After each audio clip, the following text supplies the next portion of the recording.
Hello students, मैं मोहम्मद सरफराज नवाज़ commerce की इस ई लर्निंग क्लास में आपका वेलकम करता हूं। आज जिस टॉपिक को हम डिस्कस करेंगे उस टॉपिक का नाम है बैलेंस शीट। आज की इस क्लास में हम जानेंगे कि बैलेंस शीट क्या होती है और इसको क्यों प्रिपेयर किया जाता है और एक बिज़नेस के लिए बैलेंस शीट कितनी ज़रूरी होती है। तो चलिए शुरू करते हैं आज का topic balance sheet. Balance sheet एक स्टेटमेंट है। क्या है? स्टेटमेंट है। बैलेंस शीट अकाउंट नहीं होता है, ये एक स्टेटमेंट होता है। बैलेंस शीट में डेबिट और क्रेडिट नहीं होगा। क्यों नहीं होगा? क्योंकि ये अकाउंट नहीं होता है, इसीलिए यहाँ पर बैलेंस शीट में डेबिट और क्रेडिट नहीं पाया जाता। बैलेंस शीट एक स्टेटमेंट होता है जिसमें एक पर्टिकुलर डेट पर कंपनी की फाइनेंशियल पोजीशन को दिखाया जाता है। अब ये पर्टिकुलर डेट क्या हो सकती है? ये पर्टिकुलर डेट मंथ एंड भी हो सकती है, क्वार्टरली भी हो सकती है, हाफ ईयरली भी हो सकती है और एनुअली भी हो सकती है।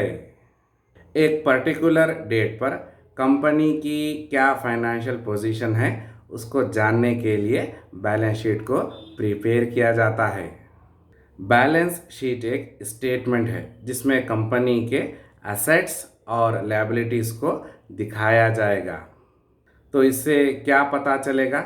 इससे ये पता चलेगा कि एक पर्टिकुलर डेट पर कंपनी के टोटल एसेट्स कितने हैं और उसके टोटल लायबिलिटीज़ कितने हैं, और एक पर्टिकुलर डेट पर उस कंपनी की क्या फाइनेंशियल पोजीशन है।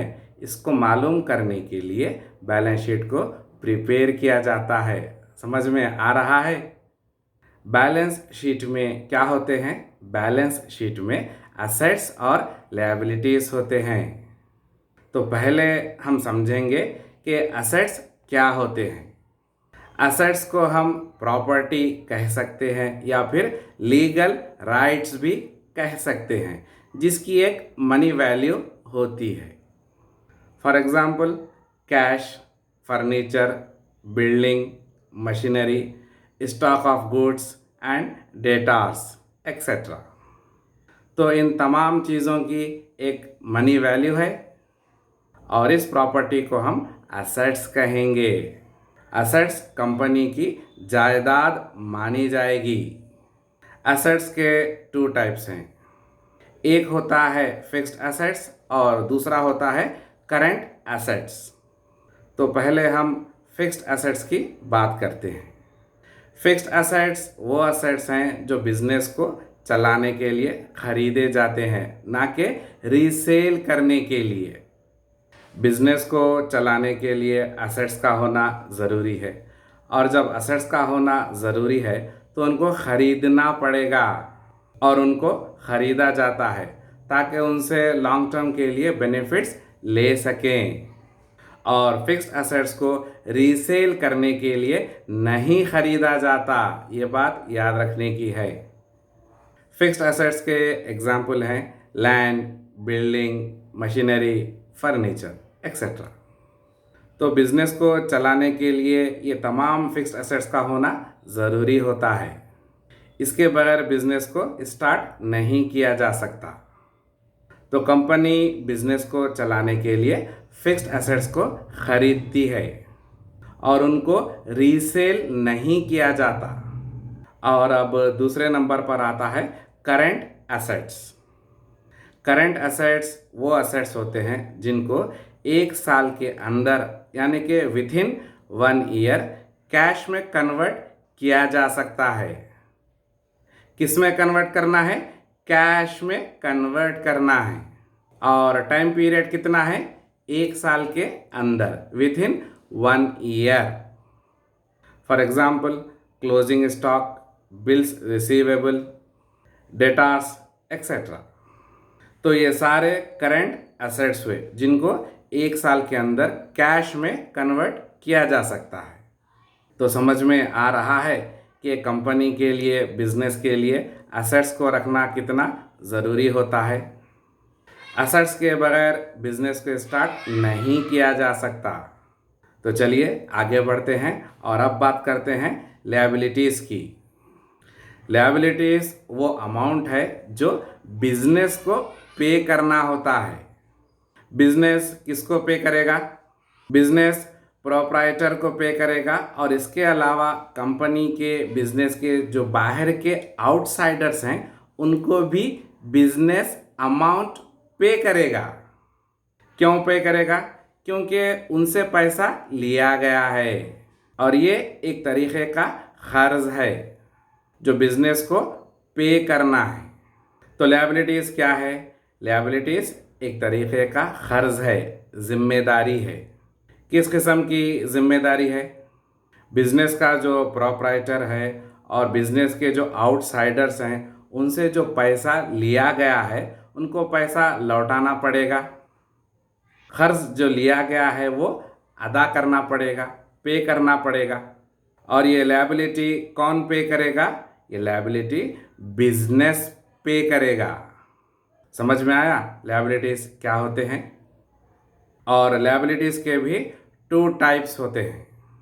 फर्स्ट वन होता है लॉन्ग टर्म लायबिलिटीज़ और सेकंड नंबर पर है short term liabilities. Long term liabilities में 1 साल से ज़्यादा टाइम के बाद अमाउंट पे करना होता है। तो लॉन्ग टर्म लायबिलिटी का टाइम पीरियड कितना है? More than 1 year. 1 साल से ज़्यादा टाइम पीरियड के बाद पे करना होगा। और इसके एग्जाम्पल्स में आता है बॉन्ड्स पेएबल या फिर लॉन्ग टर्म लोन्स या फिर लीज फाइनेंसिंग। फ़र्ज़ कीजिए कि कंपनी को फर्नीचर की ज़रूरत है और कंपनी फर्नीचर को 2 साल के उधार के टाइम पीरियड पर परचेज़ करती है, ख़रीदती है। तो यहाँ पर टाइम पीरियड कितना है? 2 साल का है, यानी 1 साल से ज़्यादा का है। तो ये कंपनी के लिए क्या बन जाएगी?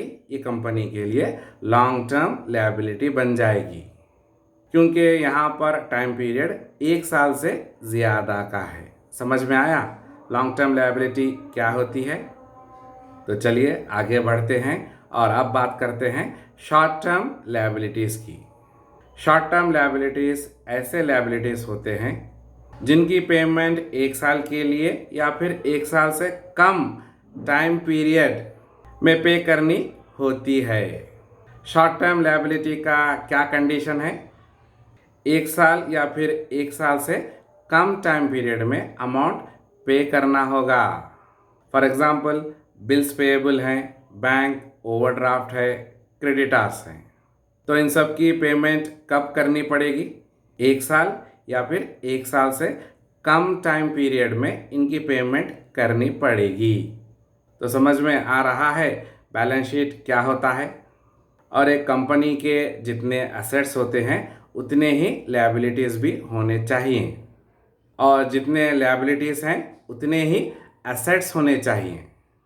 अगर किसी कंपनी के एसेट्स 50 लाख के हैं, 50 लाख्स के हैं, तो लायबिलिटीज़ कितनी होनी चाहिए? 50 लाख्स ही होनी चाहिए, ना कम होनी चाहिए ना ज़्यादा होनी चाहिए। एसेट्स और लायबिलिटीज़ इक्वल होना चाहिए। तो आज की इस क्लास में आपने क्या सीखा? आपने सीखा कि बैलेंस शीट क्या होती है और उसे क्यों प्रिपेयर किया जाता है, कब प्रिपेयर किया जाता है और उसमें क्या होता है, क्यों होता है। और मैं उम्मीद करता हूँ कि आपको आज की ये क्लास समझ में आई होगी। तो हमारी इस क्लास को यहीं पर रोकते हैं और मिलते हैं अपने नेक्स्ट वीडियो में। तब तक के लिए अपना ख्याल रखना और दुआओं में मुझे याद रखना। Thank you.